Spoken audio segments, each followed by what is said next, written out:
Soon power cuts became all the rage. Because the lights kept going out at a moment's notice, plunging everyone into darkness, there was no point dressing nicely. And as a result, the world of fashion decided to simply give up. Every item of clothing in the world went off overnight, and the sickness spread to haircuts, which caught Dutch elm disease and became horribly disfigured. Even the air in the sky started to look dingy and awful, and like it was all filmed underwater. To cap it all, in Northern Ireland, a civil war was breaking out, but so as not to scare anyone, they didn't call it a civil war, they just called it the Troubles, like it was a tummy bug or something. People were angry, and all that pent-up fury had to go somewhere. Conditions were ripe for a musical explosion known as punk. Remember you're a womble. Remember you're a womble. Remember you're a womble. Remember you're a womble. Remember what a womble you are. As you can see from this searing performance, the punks were antisocial, cynical and dangerous.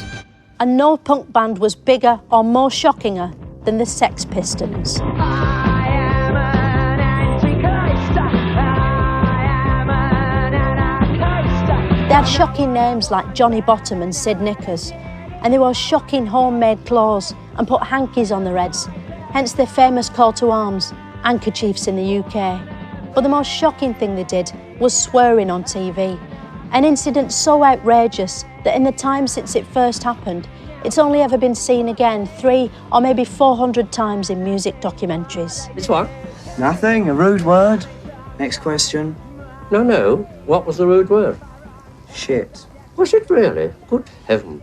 The Sex Pistols were fired, weren't they, as TV presenters? What was all that about?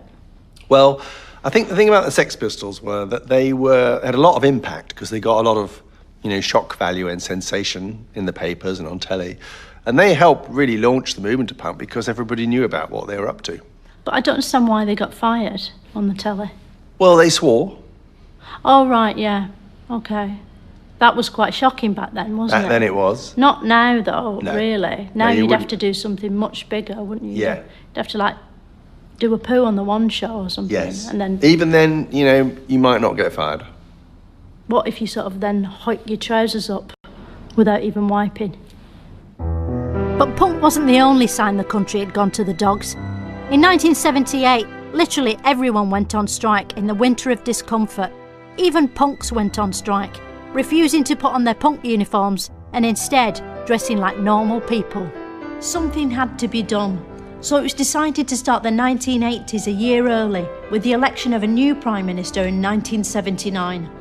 Margaret Thatcher, street name